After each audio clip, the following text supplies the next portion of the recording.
하시며 이스라엘 자손의 세대 중에 아직 전쟁을 알지 못하는 자들에게 그것을 가르쳐 알게 하려 하사 남겨두신 이방 민족들은 블레셋의 다섯 군주들과 모든 가나안 족속과 시돈 족속과 바알 헤몬산에서부터 하만 이곳까지 레바논산에 거주하는 세계족들이라.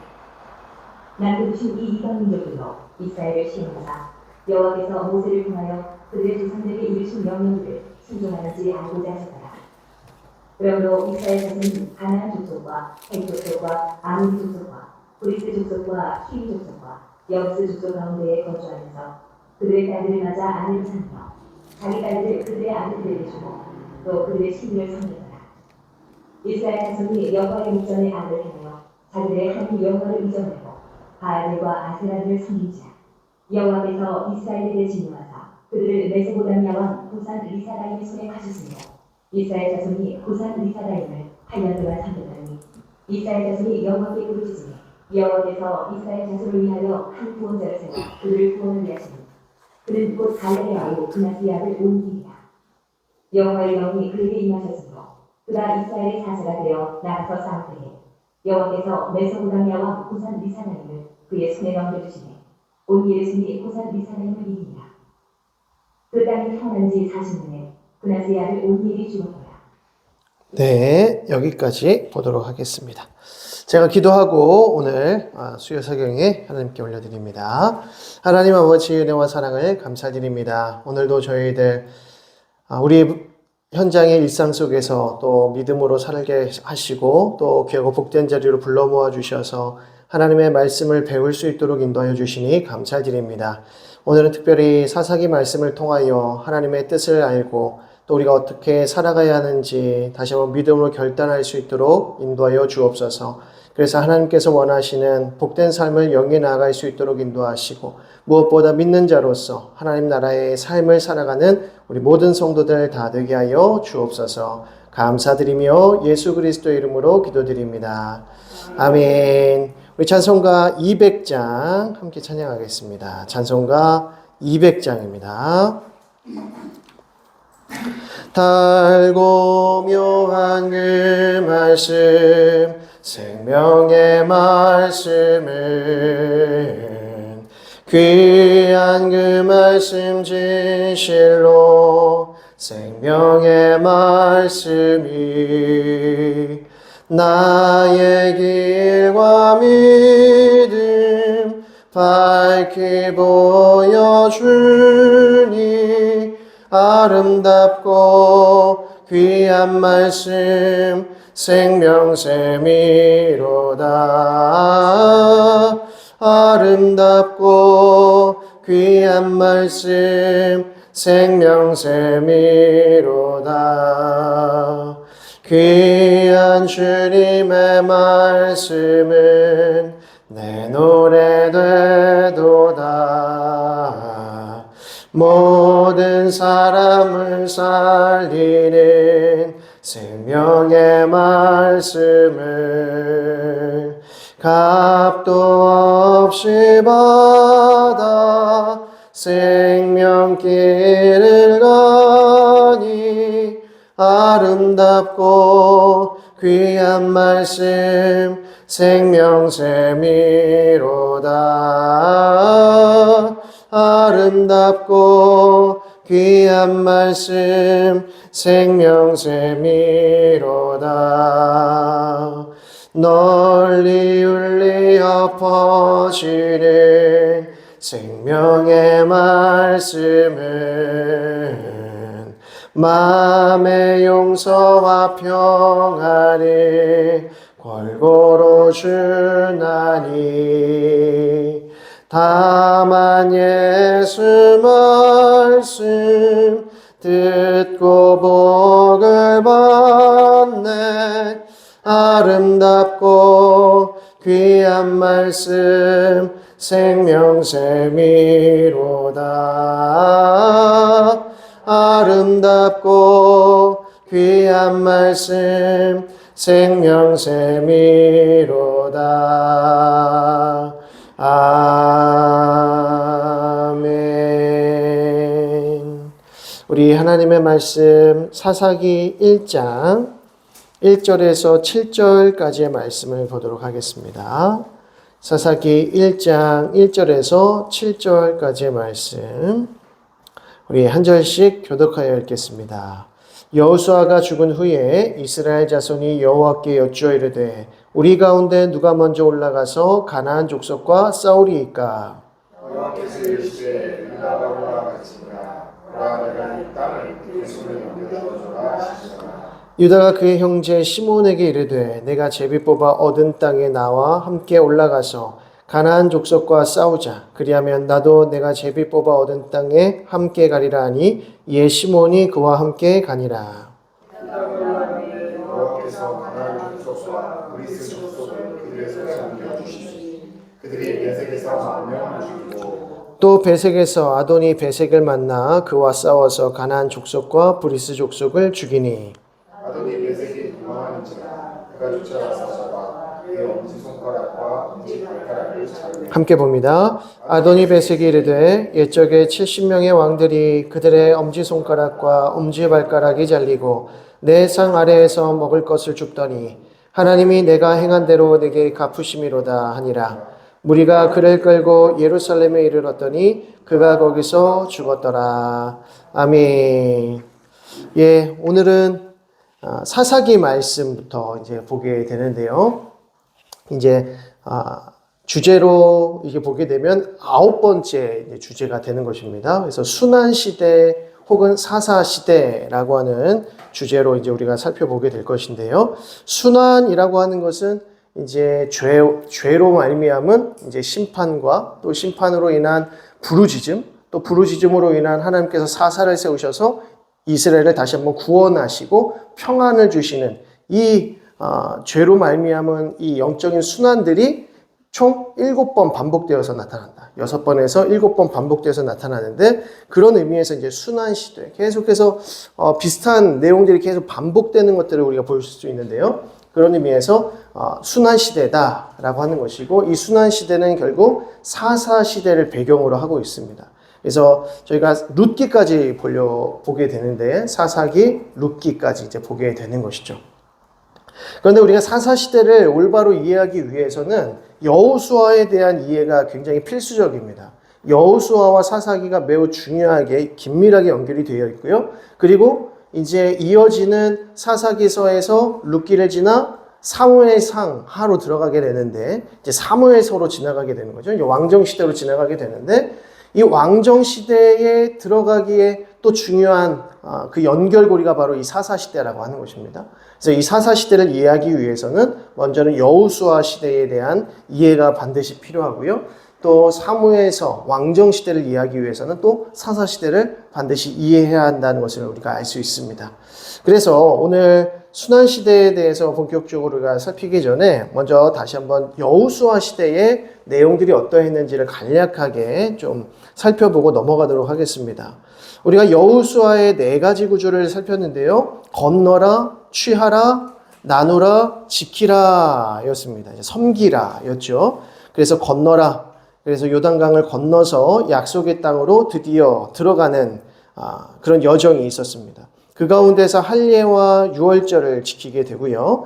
그 다음에 이제 이어지는 6장에서부터는 여리고성 전투가 시작이 되어집니다. 이제 실제적으로 이제 가나안 땅을 정복해 나아가는 그 상황들이 펼쳐지게 되는 것이죠. 이 여리고성을 시작으로 하여서 중부를 치게 되고 그 다음에 남부를 치게 되고 북부를 치게 되면서 전쟁이 마무리 지어집니다. 그런데 이것은 단순히 육적이고 세상적인 전투가 아니라 영적인 전투다. 하나님의 전투다. 거룩한 전쟁이다 라고 말씀을 드렸습니다. 영적 전쟁, 거룩한 전쟁이라고 하는 것은 무엇이냐면 이것이 하나님께서 하나님 편의 선자들을 통하여서 승리를 주시는 전쟁이라는 것이죠. 그래서 하나님께서 하나님의 백성들을 하나님의 땅으로, 약속의 땅으로 인도하시는 그 모든 과정 속에서 하나님이 전쟁의 주인이 되시고 전쟁의 주체가 되셔서 싸우신다. 그렇기 때문에 이스라엘 백성들은 하나님에 대한 철저한 의지와 신뢰함으로 하나님 편에 서서 싸우는 백성들이어야 된다는 것이죠. 그럴 때에 중부, 남부, 북부 동맹군들이 다 패배하게 되는 것을 보게 되었습니다. 그리고 나서 이제 전쟁이 그치고 이제 본격적으로 분배를 하게 되는데요. 이제 분배를 할 때 요단 동편 땅에 있는 백성들, 지파들, 루벤, 갓, 므낫세 반지파가 제일 먼저 요단 동편을 이제 분배받게 되고요. 이어서 유다와 요셉 지파가 분배를 받았고, 그리고 남은 7지파가 분배를 받았습니다. 그리고 맨 마지막에는 레위 지파가 총 48개의 성읍을 받게 되는 장면이 등장을 했다는 것이죠. 그리고 마지막으로 이제 여호수아 22장에서 24장의 내용은 이제 요단 동편 전쟁이 다 그치고 분배도 다 끝났기 때문에 요단 동편에 사는 지파들은 이제 보냅니다. 그러면서 다시 한번 언약을 서로 세우고 언약을 갱신하는 스토리가 이어지고요. 그리고 나서 여호수아가 거의 다 죽게 되었을 때에 고별 설교를 하죠. 이 고별 설교의 내용이 너무나도 중요하다는 것입니다. 왜냐하면 고별 설교할 때 어떤 핵심 내용을 이야기하느냐. 너희는 율법을 지키라. 좌로나 우로나 치우치지 말고 하나님의 율법을 순종하고 지키라 라고 하는 것을 말하는 거죠. 왜냐하면 하나님의 백성들은, 이스라엘 백성들은 하나님의 그 약속의 땅에서 이제는 어떻게 살아가야 하는지에 대한 과업이 주어졌기 때문입니다. 그래서 하나님의 백성들은 약속의 땅에서 이제는 어떻게 살아가야 되는가, 하나님의 백성의 그 정체성을 가지고 율법을 준수하면서 하나님의 법 가운데에서 살아가야 하더라는 것이죠. 자, 그런데 만약에 하나님의 법을 떠나서 이방 민족들과 통혼을 하고 그들과 왕래를 한 가운데에서 그들이 섬기는 신을 섬기게 되면 어떤 일이 벌어집니까? 너희가 심판을 당한다는 것입니다. 그래서 너희가 다른 너희가 쫓아내야 할 그 거민들을 완전히 쫓아내지 못하고 그들과 혼인하고 통례하고 거래를 하기 시작하면 너희들이 반드시 다른 신들을 섬기게 될 것이다. 그래서 그것이 너희에게 올무가 되고 그것이 너희에게 가시가 되고 채찍이 될 것이다. 이렇게 얘기하시죠. 이런 의미에서 이 이스라엘 백성들은 하나님의 땅에서 어떻게 살아가야 하는가라고 할 때에 그것은 철저하게 이방 민족들과 구별되는 거룩한 삶을 살아야 한다는 것을 말씀했다는 것입니다. 자, 이러한 여호수아 전체의 그 흐름과 내용 속에서 이 사사기서를 우리가 이제 살펴보아야 될 텐데요. 이제 오늘 새롭게 나눠드린 강연을 보시게 되면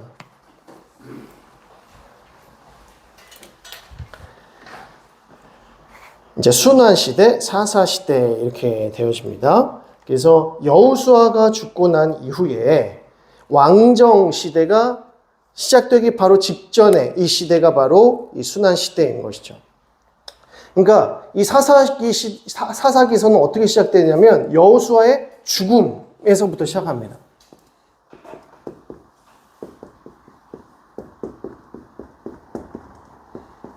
여호수아가 죽었다는 사실은 너무나도 중요하게 다뤄지고 있습니다. 여호수아가 나이가 들어서 이제 죽을 때가 되었을 때 분배도 시작됐고요. 여호수아가 죽어서 나이가 들어서 죽었을 때가 되어서 분배를 마치고 마지막 고별 설교를 하게 되는 장면까지 다 이어지지 않습니까? 그러니까 이 사사기와 여호수아 이의 연관성은 결국 여호수아의 죽음과 관련되어 있다는 것을 알 수 있고요. 그리고 여호수아의 죽음 이후에 왕정 시대가 도래하게 되는데 이제 BC 주전 1050년경이고요. 여호수아의 죽음은 BC 1400년대 년 정도로 봅니다. 그러면 이 사사기 시대는 약 몇 년 정도가 되죠? 사사기 시대는 350년 정도가 이제 되는 것입니다. 여기가 이제 사사기가 되는 거죠. 사사기 룻기 시대. 이 350년의 시간 동안 도대체 이스라엘 백성들 가운데 무슨 일이 있었느냐라는 것입니다. 그런 의미에서 여호수아의 죽음과 왕정 시대, 이제 다윗 왕권으로 들어갔는데 이 사사기 시대는 그런 의미에서는 과도기적인 시대다. 과도기적인 시대다라고 볼 수가 있죠. 이제 왕정 시대로 넘어가는 시대입니다. 근데 왕정 시대는 왜 중요하고 여호수아의 죽음은 왜 중요하냐라고 했을 때 왕정 시대의 핵심은 무엇이냐면 다윗 언약이 여기서 이어지기 때문입니다. 다윗 언약. 그죠? 다윗 언약이 굉장히 중요합니다. 구약에 크게 세 가지의 중요한 언약이 있는데 아브라함 언약, 그리고 모세 언약, 시내산 언약이죠. 그리고 세 번째로 다윗 언약입니다. 그럼 여호수아의 죽음은 어떤 의미가 있냐면 모세와 관련된 그 시내산 언약, 모세 언약, 시내산 언약이죠. 시내산 언약이 계속 이어지다가 사사 시대를 지나서 다윗 언약 시대로, 왕정 시대로 이어지더라는 겁니다. 그러면 여호수아, 모세 언약 시대 이전의 언약은 어떤 언약입니까? 아브라함 언약이죠. 아브라함 언약이었습니다. 아브라함을 부르시고 그에게 땅과 자손에 대해서 약속해 주시고 언약하시면서 내가 너를 복이 되게 하겠다라고 하셨어요. 그러면서 이 아브라함 언약이 모세 언약으로 이어졌습니다. 근데 이 모세 언약으로 시내산 언약으로 이어지기 전에 어떤 일이 일어났는가? 어떤 일이 벌어졌죠? 이 아브라함 언약이 야곱에게 이어지고 이삭에게 이어지고 야곱에게 이어지면서 야곱의 아들인 요셉이 애굽의 총리가 되죠. 그런데 큰 가뭄이 들면서 이 야곱의 가족들이 70명의 가족들이 다 애굽으로 내려가게 되고 고센 땅을 물려받아서 거기서 430년간 있으면서 큰 민족을 이루게 되더라는 거죠. 그러니까 430년의 시간, 이 430년의 시간은 애굽에서의 노역살이죠. 고통의 시간이었다는 것입니다. 430년간 애굽에서 고역 노예살이를 하는 가운데 비로소 이스라엘 백성들이 어떻게 합니까? 부르짖었다라는 뜻이 의미가 등장합니다. 부르짖었다.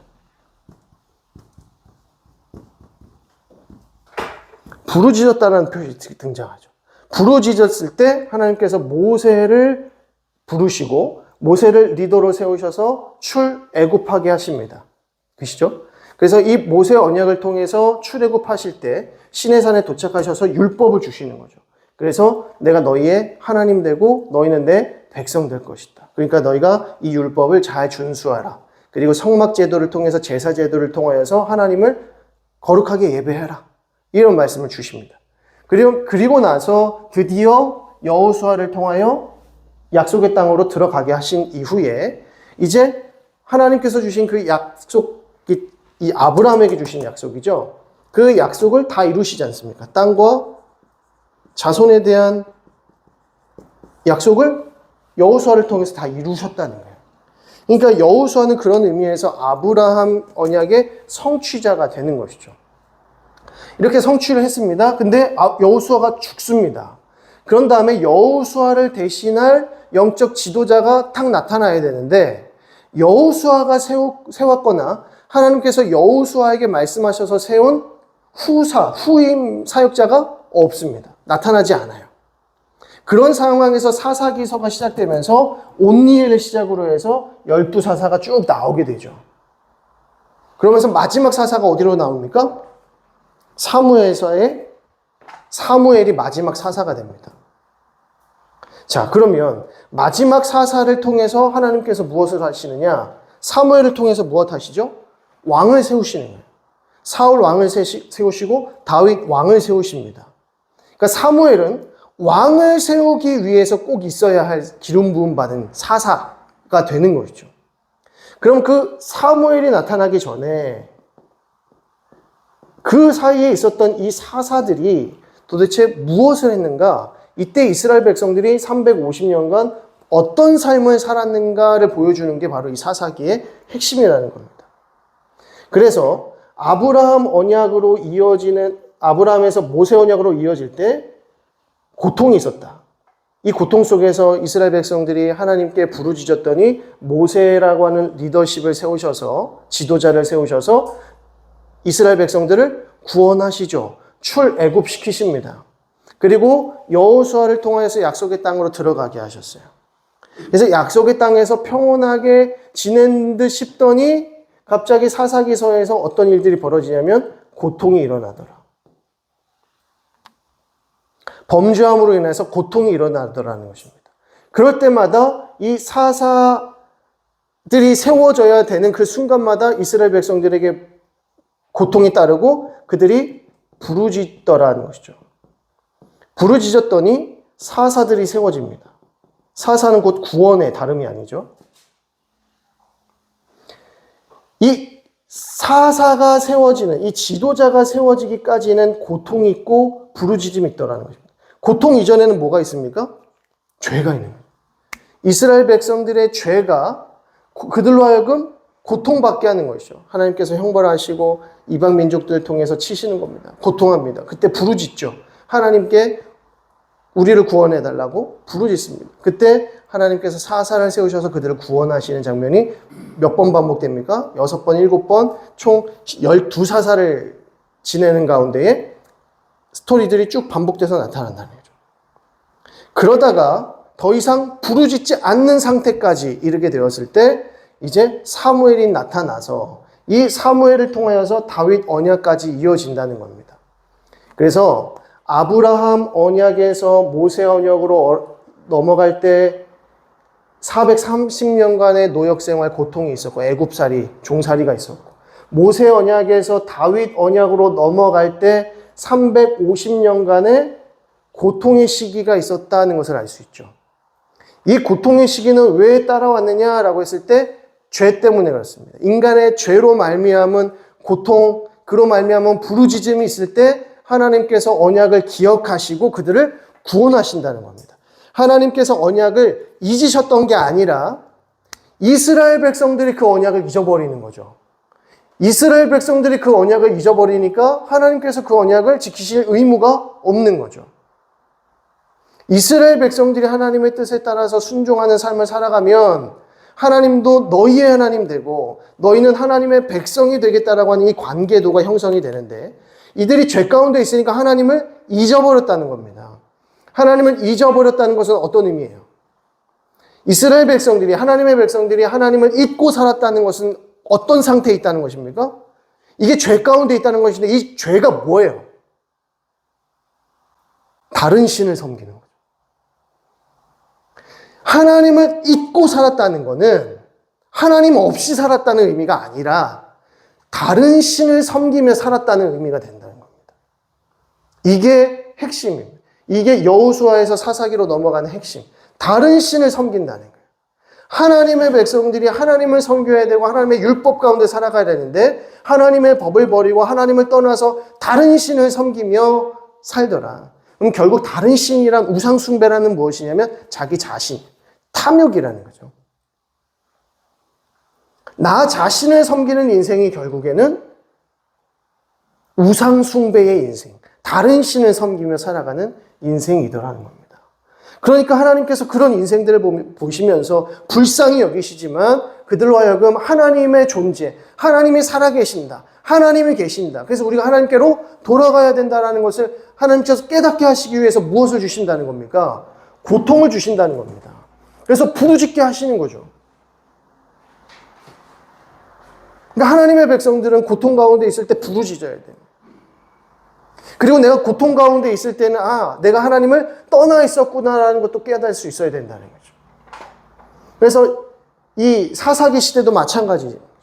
죄로 말미암아 하나님을 떠나 있었던 이스라엘 백성들이 하나님께 부르짖기 시작할 때에 하나님께서 언약을 기억하시고 그들의 하나님 되시는데 그들의 하나님 되시기 위해서 무엇 하시냐? 지도자, 영적 지도자들을 세우시더라는 겁니다. 그래서 사사를 세우시죠. 이때는 모세를 세우시고 여호수아를 세우셨다면 이제는 사사를 세우시고 그 이후에는 사무엘을 세우시고 그 이후에는 다윗을 세우시더라. 그러면 아브라함과 모세와 여호수아와 사사와 사무엘과 다윗은 누구를 예표해요? 예수 그리스도를 예표해요. 영원한 지도자, 영원한 리더, 영원한 사사가 우리 가운데 계셔야 되는 거죠. 지금은 계속해서 반복적으로 세워지는 시대였다면 예수 그리스도로 말미암아 더 이상의 영적 지도자가 있을 필요가 없다는 겁니다. 그래서 그리스도께서는 우리의 선한 목자가 되시는 거죠. 이것은 신적 자기 계신 거죠. 더 이상의 리더십이 필요 없습니다. 왜? 완전하신 지도자, 완전하신 영적 리더가 우리 가운데 오셨기 때문에 이제는 지도자가 필요 없어요. 그러니까 지도자가 세워졌다. 이것은 어떤 의미라고요? 구원이에요. 구원. 구원은 어떤 의미인가? 하나님이 우리 하나님 되시고 우리 하나님의 백성 되는 것. 이게 구원의 핵심이고 언약의 핵심이죠. 하나님께서는 이렇게 자기의 백성들의 하나님이 되어 주신다는 겁니다. 우리가 죄 가운데 빠져 있을 때 누가 우리를 돌이키시는가? 결국 하나님께서 우리를 돌이키시는 거예요. 우리 스스로 내가 죄 가운데 있는데 내가 죄 가운데 있을 때 내가 죄 가운데 있구나. 그래서 내가 하나님께로 돌아가야겠구나. 스스로 깨달을 수 없습니다. 그래서 때로는 하나님께서 우리에게 고통을 주시고요. 또 우리가 깨닫지 못할 때에 고통의 방법이 아니라 어떤 방법으로 우리를 깨우치실까요? 복음 전파자들을 통해서, 전도자들을 통해서, 메신저들을 통해서 깨우신다는 겁니다. 그래서 이제 여호와의 사자가 등장하기도 하고요. 그리고 수많은 이제 사도들과 선지자들을 통하여서 하나님의 백성들을 일깨우시고 너희가 죄 가운데 있으니 회개하고 하나님께 돌이키라. 하나님과의 관계를 바르게 하라. 이게 하나님의 언약의 핵심입니다. 그러니까 하나님은 우리의 하나님 되시기 위하여 지금도 이 세대 가운데 역사하고 계시고요. 그래서 수많은 복음 전도자들을 통하여서 이 성경 말씀을 통하여서 우리에게 지속적으로 깨닫게 하시고 말씀하신다는 겁니다. 그러니까 하나님의 말씀을 떠난 백성들에게는 소망이 없다. 그러니까 저와 여러분들이 하나님을 알지 못하는 자들, 그래서 죄 가운데 살아가는 자들, 다른 신 섬기고 우상 숭배하는 이 세상의 수많은 불신 영혼들에게 우리가 메신저로 가야 된다는 겁니다. 우리가 그들의 메신저가 되어서 그들의 고통을 일깨워주고 그들이 하나님을 떠난 인생임을 일깨워줄 수 있는 사명이 우리가 감당해야 될 사명인 것이죠.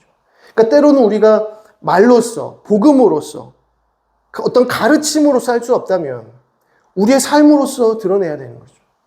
우리의 삶으로써 우리가 하나님을 따르는 삶을 살아가는 가운데 주어지는 기쁨, 평강, 모든 고통 가운데에서도 하나님 붙들고 사는 그 신앙을 바라보면서 세상 사람들은 하나님의 살아계심을 깨닫기 시작한다는 겁니다.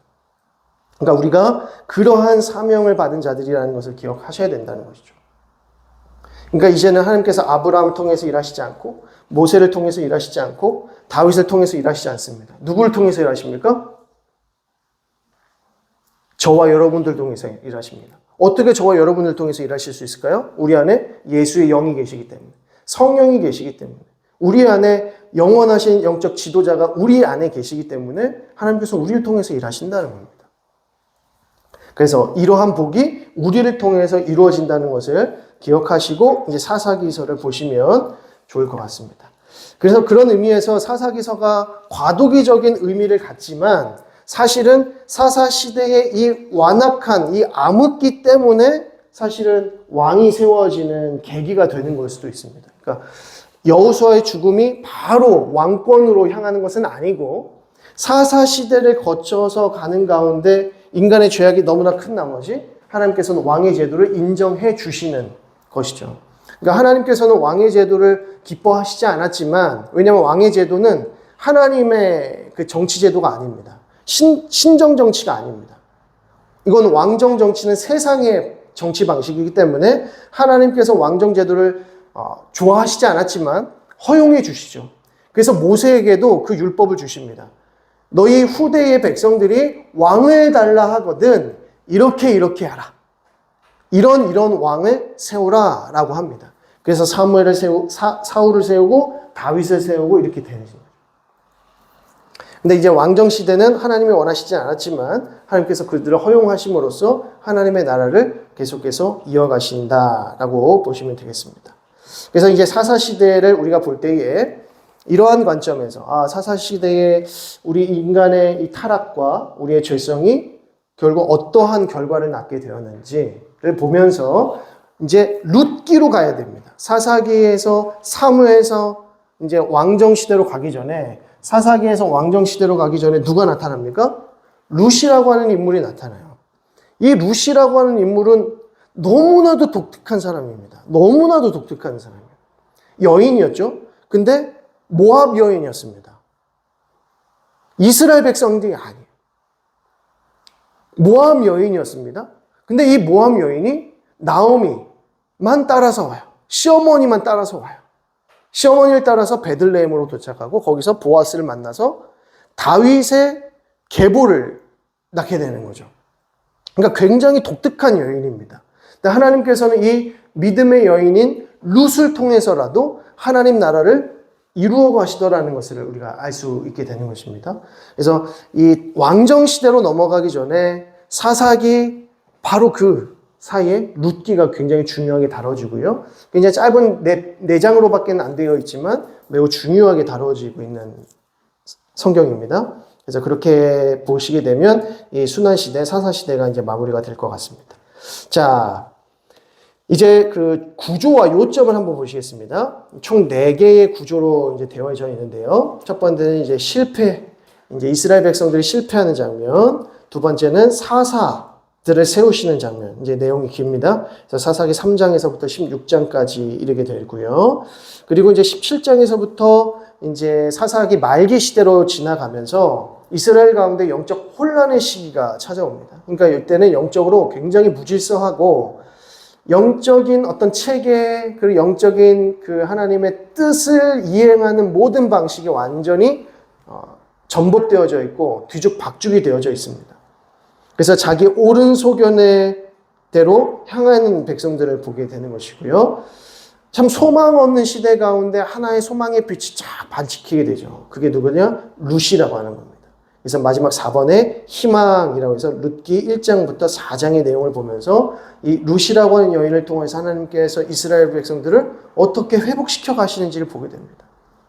한 여인을 통해서 하나님께서 어떻게 역사하시는지를 보여주시는 장면이 이제 룻기가 되겠습니다. 자, 이제 넘기시겠습니다. 넘기시고 이제 순환시대 실패에 관한 부분을 좀 보도록 하겠는데요.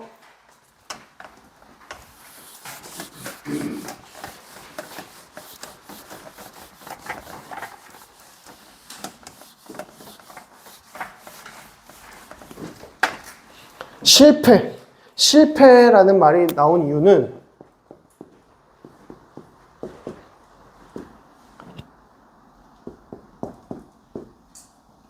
승리의 삶이 있다는 겁니다. 그죠? 승리의 삶이 있고 승리의 삶의 원리가 있는데 그 승리의 삶의 원리를 떠났을 때 실패했다라는 것을 의미하는 것이죠. 그러면 어떻게 살아가야 승리하는 삶인가? 어떻게 살아야 승리하는 삶인가? 자, 그 내용들을 이제 조금 보도록 하겠습니다. 먼저 사사기 1장 1절부터 보시면 여호수아가 죽은 후에 이렇게 시작해요. 사사기에서는 여호수아가 죽은 후에 영적 지도자들, 그러니까 여호수아가 죽었다는 건 모세도 죽고 여호수아도 죽었던 시대. 그런데 문제는 무엇이냐면 여호수아 이후에 새롭게 세워진 지도자가 지금 부재해 있는 상태인 것입니다. 여호수아가 죽은 후에 이스라엘 자손이 여호와께 여쭈어 이르되, 그러니까 이스라엘 백성들 가운데 대표가 이렇게 기도하면서 여쭙겠죠. 우리 가운데 누가 먼저 올라가서 가나안 족속과 싸우리이까? 아마도 대제사장이나 제사장 그룹이 하나님 앞에 기도했을 것입니다. 그때 하나님께서 뭐라고 말씀하시냐면 2절에 유다가 먼저 올라갈지라 이렇게 말씀하세요. 내가 이 땅을 그 손에 넘겨주어노라. 이게 뭡니까? 약속이죠. 하나님께서 약속을 주셔야만 승리하기 위해 올라갈 수 있는 겁니다. 전쟁을 치르러 올라갈 수 있는 겁니다. 하나님께서 약속 주시지 않았는데, 승리의 약속 주시지 않았는데 먼저 올라가면 패배하게 되는 겁니다. 3절 유다가 그의 형제 시몬에게 이르되 내가 제비 뽑아 얻은 땅에 나와 함께 올라가서 가나안 족속과 싸우자. 그리하면 나도 네가 제비 뽑아 얻은 땅에 함께 가리라 하니 이에 시몬이 그와 함께 가니라 라고 합니다.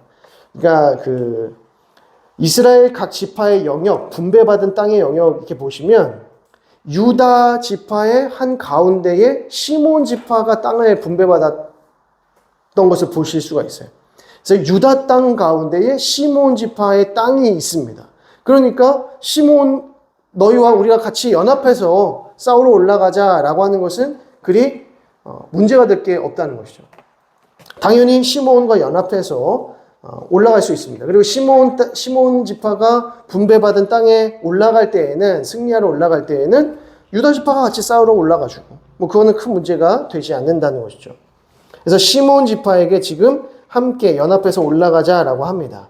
그러면서 이제 아도니베색을 만나서 죽이는 장면이 등장하고 이 아도니베색은 70명의 왕들을 처참하게 죽였던 왕으로 지금 드러나고 있습니다. 그래서 아도니베색이라고 하는 그 악명 높은 왕을 지금 이제 멸절하게 되는 장면이 1절부터 7절까지 등장을 하고요. 8절을 보시면 유다 자손이 예루살렘을 쳐서 점령하여 칼날로 치고 그 성을 불살랐으며 후에 유다 자손이 내려가서 산지와 남방과 평지에 거주하는 가나안 족속과 싸웠고 유다가 또 가서 헤브론에 거주하는 가나안 족속을 쳐서 세세와 아이만과 달메를 죽였더라. 헤브론의 본 이름은 기럇 아르바였더라. 그래서 이 헤브론은 그 유다 지파의 갈렙이 받은 땅이죠. 그래서 11절에 온니엘 이야기가 나옵니다. 거기서 나아가서 드빌의 주민들을 쳤으니 드빌의 본 이름은 기럇 세벨이라. 갈렙이 말하기를 기럇 세벨을 쳐서 그것을 점령하는 자에게는 내 딸 악사를 아내로 주려 했더니 그때에 갈렙의 아우 그나스의 아들인 온니엘이 그것을 점령하여서 이제 악사를 아내로 맞이하게 됩니다. 그러면서 15절에 이르되 내게 복을 주소서 아버지께서 나를 남방으로 보내시니 샘물도 내게 주소서 하매 갈렙이 윗샘과 아랫샘물을 그에게 이제 온니엘과 딸에게 주게 되는 장면이 등장합니다. 자, 그리고 나서 16절로 가게 되면 계속해서 유다와 베냐민 지파가 싸워서 승리하는 장면이 등장을 하지만 17절 봅니다. 유다가 그의 형제 시몬과 함께 가서 스밧에 거주하는 가나안 족속을 쳐서 그곳을 진멸하였으므로 그 성읍의 이름을 호르마라 하니라. 유다가 또 가사 및 그 지역과 아스콜론 및 그 지역과 에그론 및 그 지역을 점령하였고 여기는 블레셋 지역입니다. 그리고 여호와께서 유다와 함께 계셨으므로 그가 산지 주민을 쫓아내었으나 골짜기의 주민들은 철병거가 있으므로 그들을 쫓아내지 못했으며 21절 베냐민 자손은 예루살렘에 거주하는 여부수 족속을 쫓아내지 못하였으므로 여부수 족속이 베냐민 자손과 함께 예루살렘에 거주하니라. 지금 어느 지파가 실패했다고 나옵니까? 유다 지파가 갑자기 계속 승리하다가 시몬 지파가 함께 승리를 하다가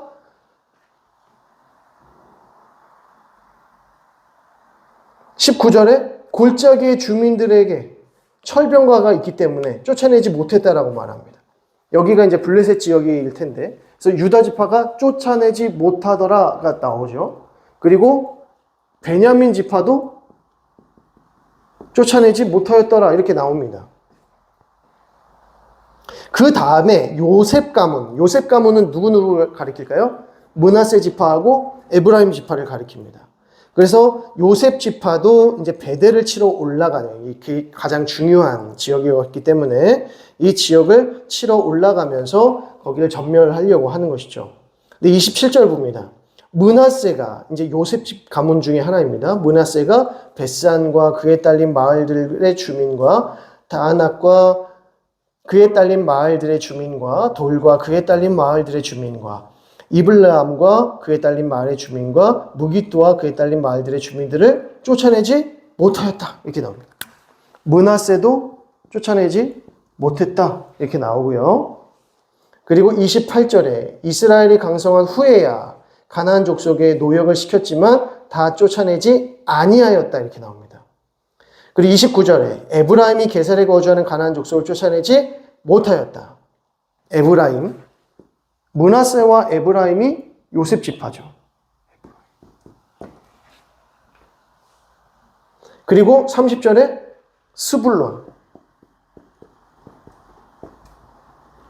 스불론도 쫓아내지 못하였다. 그리고 31절에 아셀,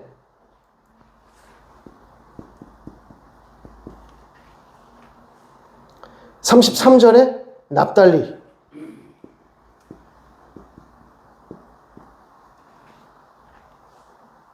그리고 34절을 보면 아모리 족속이 단 자손을 산지로 몰아놓고 골짜기에 내려오기를 용납하지 아니하였대. 그 아모리 단 족속은 아예 뭐 쫓아내지 못한 정도가 아니라 쫓겨났을 정도의 지금 상태가 된 겁니다. 자, 유다, 베냐민, 므낫세, 에브라임, 스불론, 아셀, 납달리 단지파. 몇 지파입니까? 8지파죠. 8지파. 8지파. 저쪽 요단 동편에 몇 지파 있습니까? 2지파 반. 지금 이거는 7지파 반. 하고 2분의 1이죠. 므낫세가 이제 반지파니까. 그리고 동편에 루벤, 갓, 그리고 므낫세 또 반지파 이렇게 있는 겁니다. 그래서 더하면 10지파 그리고 이제 레위 지파 이렇게 나오는 겁니다. 지금 시므온 지파는 유다에 속해 있기 때문에 이제 전체적으로 따지면 12지파가 다 나옵니다. 결국 무슨 말입니까? 12지파가 실패했다. 이 얘기를 해요. 특히 가나안 땅, 약속의 땅에 있는 지파들은 실패했다라고 하는 것이죠. 그럼 우리는 이런 질문을 던지게, 왜 실패했을까? 왜 쫓아내지 못했을까?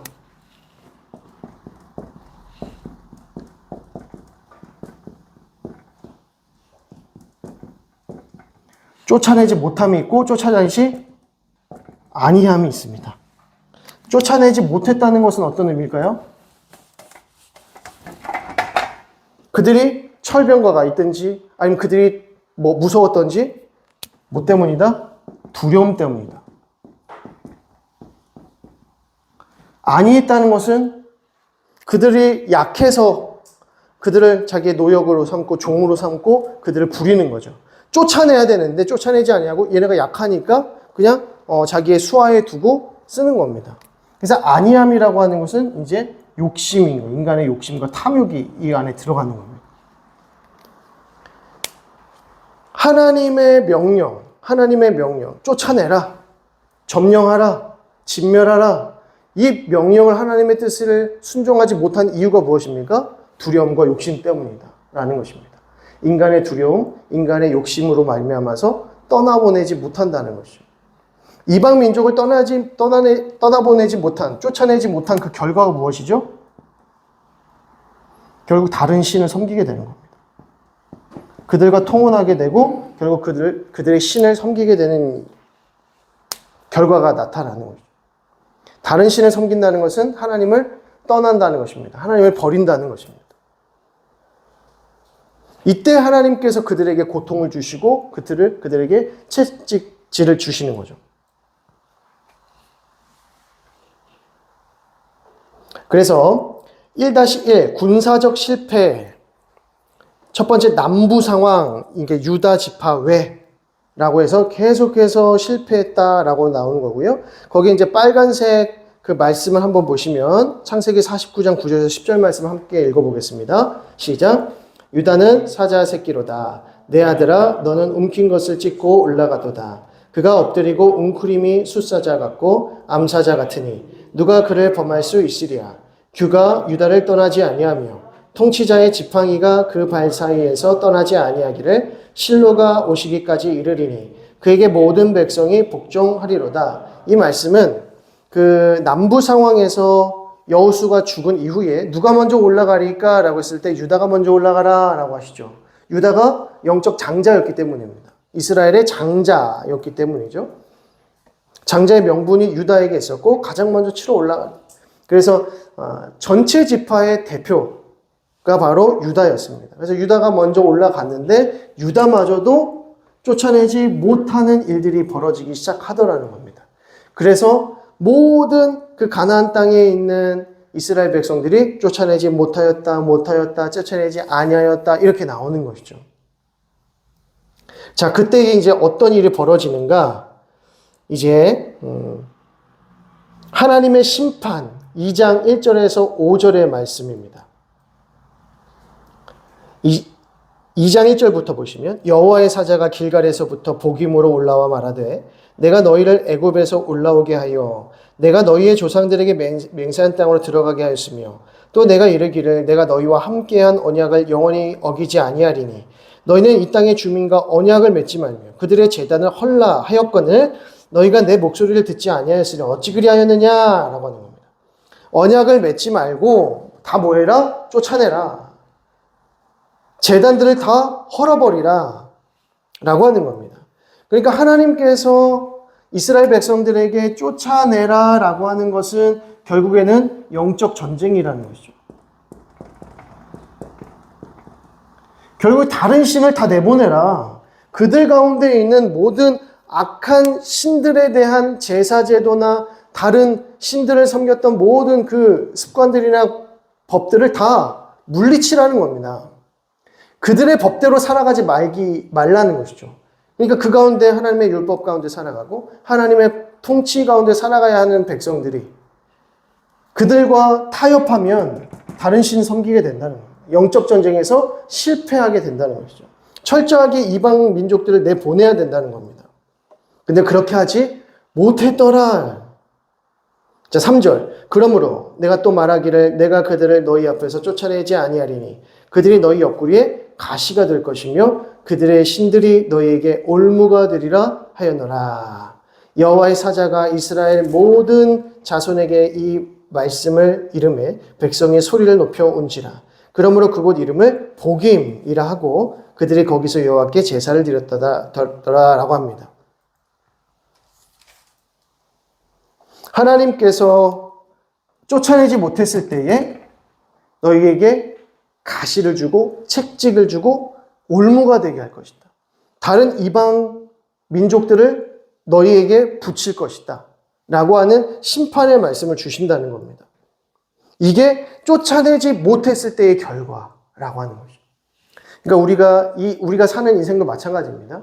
우리 인생도 우리 그리스도인의 삶도 영적 전쟁입니다. 그래서 하나님의 전신갑주로 옷 입고 성령의 검인 하나님의 말씀을 붙잡고 기도와 간구로서 이 세대 가운데 거룩한 백성들로 살기 위하여 구별되어야 되는 거죠. 하나님의 백성들로 살아가기 위하여 몸부림쳐야 된다는 것입니다. 그러니까 우리 안에 있는 모든 세상적인 것들을 다 내어 쫓아야 되는 것이죠. 다른 신들을 다 내어 쫓아야 되는 것입니다. 모든 이방 민족들의 삶의 습관과 그 모든 악한 것들을 다 내어 쫓아야 되는 것이죠. 그것이 두려움이든지 그것이 욕심이든지 내어 쫓아야 된다는 것입니다. 그런데 그렇게 하지 아니했을 때 어떤 일들이 벌어지는가? 참패하고 만다는 것이죠. 실패하고 말더라는 겁니다. 아간이 왜 실패했습니까? 큰 승리 가운데 저기에 욕심을 부리죠. 그래 여호수아가 하나님 제가 가나안 땅으로 들어가기에는 제가 너무 연약하고 모세와 같은 큰 지도자 다음에 이 바톤을 받기가 너무 부담스럽습니다 할 때 너는 강하고 담대해라. 내가 너와 함께 할 것이다 라고 약속해 주시지 않았습니까? 그 약속 붙들고 점령하러 들어가면 되는 거예요. 여리고 성으로 들어가면 되는 것이죠. 그러면 승리가 보장되어 있는데 그렇게 하지 못했을 때 두려움 때문에 쫓아내지 못했을 때 그 결과는 너무나도 참혹하다는 것입니다. 이제 우리가 살펴보아야 될 부분들이 바로 그 참혹한 실패의 현장들이라는 것이죠. 그래서 하나님의 심판을 너희가 피할 수 없게 될 것이다 라고 말씀하시고요. 그리고 2장 6절부터 보게 되면 다시 한번 여호수아의 죽음에 대해서 이야기합니다. 전에 여호수아가 백성을 보내며 이스라엘 자손이 각기 그들의 기업으로 가서 땅을 차지하였고 백성이 여호수아가 사는 날 동안 여호수아 뒤에 생존한 장로들 곧 여호와께서 이스라엘 위하여 행하신 모든 큰 일을 본 자들이 사는 날 동안에 여호와를 섬겼지만 여호와의 종 눈의 아들 여호수아가 110세에 죽은 다음에 무리가 그의 기업 경내 에브라임 산지 가하스산 북쪽 딥낫 헤레스에 장세했고 그 세대의 사람들도 다 그 조상들에게 돌아갔고 그 후에 일어난 다른 세대는 여호와를 알지 못했다라고 말합니다. 그래서 여호와께서 이스라엘을 위하여 행하신 일도 알지 못했다. 아니 어떻게 그 다음 세대들부터 하나님께서 행하신 그 놀라운 일들을 알 수가 없었을까? 전수하지 않았기 때문이겠죠. 왜 전수하지 않았을까? 이미 그들 가운데 두려움이 생기기 시작했고 그들 가운데 욕심이 생기기 시작하면서 그들이 하나님을 떠나기 시작한 겁니다. 다른 신들을 섬기기 때문에 하나님을 잊어버리기 시작했다는 거죠. 왜 우리가 하나님 말씀에 있어야 되는가? 왜 우리가 기도해야 되는가? 우리가 이 세상을 살아가는 가운데 주일 아침에 예배드리는 그 1시간의 예배로 우리가 일주일의 삶을 승리할 수 있을까? 물론 그러면 너무 좋겠지만 저희가 새벽 예배도 드리고 수요 사경회도 하고 금요 기도회도 하고 또 뭐 훈련반도 하고 여러 가지 이렇게 막 몸부림치는 이유가 뭡니까? 하나님 말씀 앞으로 나아가기 위함이라는 거죠. 그리고 그 배운 말씀들을 내가 훈련하고 내가 깨달은 그 말씀들을 다른 이들에게 가르치고 전수하기 위함입니다. 우리가 새벽 기도회를 통해서 금요 기도회를 통해서 우리가 서로를 위해서 기도하는 이유는 나의 문제만을 가지고 가는 게 아니라 서로의 문제를 가지고 같이 기도하는 것이죠. 내가 배우고 훈련받고 말씀 듣고 하는 것을 나만 은혜 받고 이거 너무 좋은 말씀이다 하고 끝나는 것이 아니라 그것을 전수하고 가르치는 사명이 있어야 된다는 겁니다. 그렇게 하지 않으면 우리의 다음 세대 그리고 지금 이 시대에 믿지 아니하는 사람들을 책임질 수가 없는 겁니다. 아까 말씀드렸죠. 왜 사람들이 다른 신을 섬기게 될까? 왜 하나님을 떠나게 될까? 그래서 떠난 자들에게 하나님께서 어떤 일을 하시는가? 어떤 일을 행하십니까? 고통을 주시던지 아니면 전도자를 보내시던지.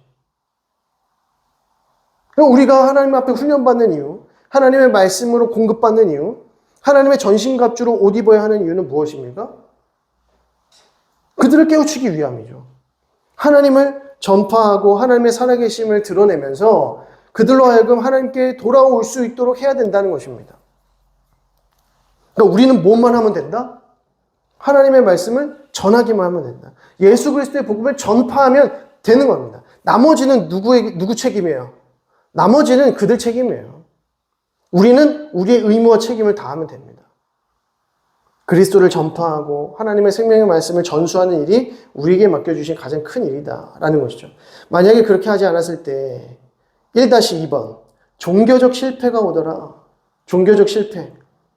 그것이 이제 여호수아의 죽음을 통하여서 이후의 세대들이 하나님을 알지 못하게 되고요. 그들이 이제 어떻게 됩니까? 11절. 이스라엘 자손이 여호와의 목전에 악을 행하여 무엇을 섬깁니까? 바알들을 섬기기 시작하더라. 이게 바알은 무엇이냐면요. 이 가나안 땅의 신입니다. 가나안 땅의 토속신이 바알입니다. 그래서 이제 팔레스틴 지역을 중심으로 해서 고대 근동 지역에 가장 유명했던 신이 바알 신입니다. 바알 신. 그리고 13절을 보면 곧 그들이 여호와를 버리고 바알과 아스타롯을 씁니다. 바알은 남자 신이고 아스타롯은 여자 신입니다. 그러니까 아버지 신, 어머니 신을 섬기는 거예요. 14절 여호와께서 이스라엘에게 진노하사 노력하는 자의 손에 넘겨주사 그들이 노력을 당하게 하시며 또 주위에 있는 모든 대적의 손에 팔아 넘기시매 그들이 다시는 대적을 당하지 못하였으며 라고 합니다. 이제 여기서 이제 순환의 내용이 등장을 하는데요.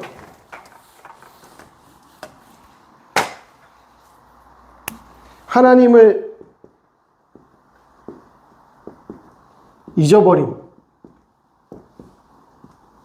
하나님을 잊어버렸더니 어떤 일을 합니까? 바알과 아스타롯을 섬기더라. 우상숭배하더라. 하는 것입니다. 우상숭배에서 하나님께서 어떻게 하세요? 대적들을 그들에게 붙이시는 거죠. 그래서 그들에게 가시가 되게 하고 올무가 되게 하시는 거죠. 대적을 붙이십니다. 그래서 어디로 가든지 여호와의 손이 그들에게 재앙을 내리셨다라고 하는 것이죠. 자, 그때 16절 보시면 여호와께서 사사들을 세우사 이렇게 하세요. 대적들을 주시지만 사사들을 세우사 그들에게 무엇을 주십니까? 그들 다시 구원하십니다. 사사를 세운 이후에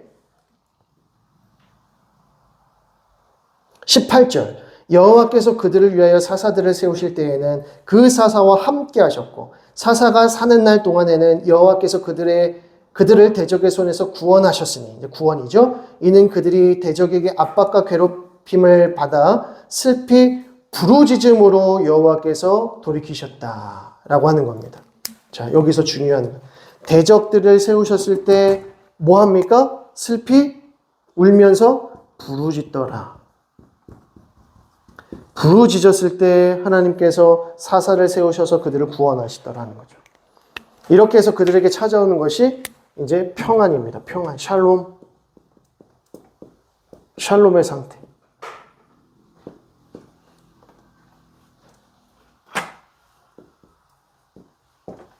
그런데 평안할 때 잘 지내야 되죠. 아무 일 없을 때 이때 잘 보내셔야 돼요. 우리가 언제 새벽 기도 열심히 하기 시작합니까? 언제 금요 기도에 막 열심히 하고 언제 막 눈물 흘리면서 기도해요? 평안할 때 그렇게 하세요? 힘들고 외롭고 갑자기 물질의 문제가 생기고 건강에 문제가 생기고 삶의 형편이 어려워지고 막 경제가 어려워지고 대통령 문제가 생기고 막 여러 가지 일이 생기니까 막 부르짖고 울부짖고 막 다 평안해 주셨어요. 평안할 때 뭐 합니까? 평안할 때 잘 보여야 되는데 평안할 때 그렇게 합니다. 평안할 때 하나님을 잊어버리더라. 평안하니까 우리의 죄 가운데 있는 다른 신들을 막 찾기 시작하더라는 거죠. 우리가 살만하면 죄 가운데 빠지기가 쉽다는 겁니다. 우리가 살만해지면 하나님을 잊어버리기가 너무 쉽다는 것이죠. 그러니까 우리가 습관적으로 기도하고 습관을 따라서 하나님 앞에 나아가려고 하는 그 몸부림이 왜 중요한가? 깨어있기 위함이라는 거죠. 그래서 이때 우리에게 중요한 게 뭐냐면 깨어있음입니다. 깨어있음. 깨어있음이 인내죠. 깨어있어야 돼. 깨어있어. 여기 이 평안할 때 깨어있어야 돼. 그래야 이런 어려움들이 발생을 하지 않아요. 깨어있기 위해서 기도하셔야 되고요. 깨어있기 위해서 말씀 앞으로 나아가셔야 되고 너무 평안해지면 감사하셔야겠지만 그때 나에게 가시나 올무 이런 시험이 올 수 있다. 사탄이 이 언제를 노리겠습니까? 언제 가장 잘 넘어지는지 더 잘 알 텐데 언제 찾아와요? 이럴 때 찾아오는 게 아니라는 거죠. 다 이때 찾아온다는 겁니다. 이때 우리가 더욱 깨어 있어야 되고요. 믿음으로 인내해야 한다는 것입니다. 그때야 우리에게 무엇이 온다? 승리가 온다. 승리하는 삶. 하나님 이번 한 주도 말씀으로 승리하게 하여 주옵소서. 그게 무슨 말입니까? 말씀으로 승리하게 해 주옵소서. 깨어있게 해 주시옵소서. 하나님 기억하게 하시고 하나님께 감사하게 하시고 하나님과 동행하게 하시고 이번 주일에 주셨던 말씀 다 기억나시죠? 제목 다 같이 복음이란 무엇인가?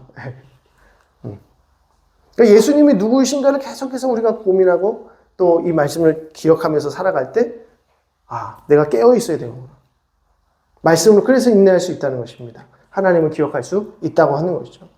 그래서 계속 만나야 되고 계속 모여야 되고 그래서 우리가 계속 기도해야 되고 이렇게 힘쓰셔야 되는 거예요.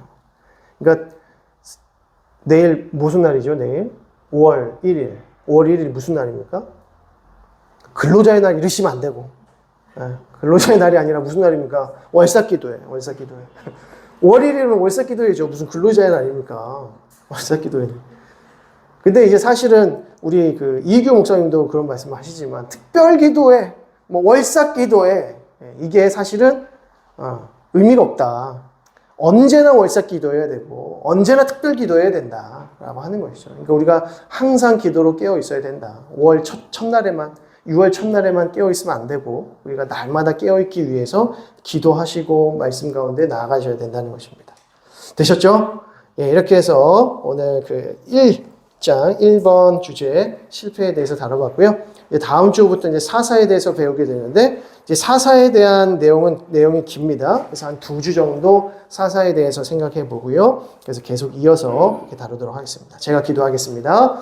하나님 아버지의 은혜와 사랑을 감사드립니다. 오늘도 사사기 말씀을 통하여서 우리가 이 세대를 어떻게 살아가야 할지 또 하나님의 백성들로 어떠한 정체성을 가지고 살아가야 할지를 고민할 수 있도록 인도하여 주시니 감사드립니다. 우리가 평안할 때에 하나님 우리가 참으로 즐겁고 기쁘고 복된 삶을 살아갈 때에 더욱 깨어있을 수 있도록 인도하시고 하나님께 더욱 감사할 수 있도록 인도하여 주시고 복음 안에서 하나님의 진리 가운데에서 늘 하나님의 백성들로 살아가기 부족함이 없게 하시고 또 이 세대를 하나님의 말씀으로 일깨울 수 있는 하나님의 귀한 백성들 다 되어질 수 있도록 붙잡아 주옵소서. 그래서 실패하지 않게 하시고 날마다 주님께서 주시는 그 은혜 가운데 늘 승리할 수 있는 우리 모든 성도들 다 되어질 수 있도록 붙잡아 주옵소서. 감사와 찬양을 올려드리오며 예수 그리스도의 이름으로 기도드립니다. 아멘. 하늘에 계신 우리 아버지여, 이름이 거룩히 여김을 받으시오며 나라의 임하옵시며 뜻이 하늘에서 이룬 것 같이 땅에서도 이루어지이다. 오늘날 우리에게 일용할 양식을 주옵시고 우리가 우리에게 죄 지은 자를 사하여 준 것 같이 우리 죄를 사하여 주옵시고 우리를 시험에 들게 하지 마옵시고 다만 악에서 구하옵소서. 대개 나라와 권세와 영광이 아버지께 영원히 있사옵나이다. 아멘. 우리 옆에 계신 분들께 수고하셨습니다. 감사합니다. 인사하시겠습니다.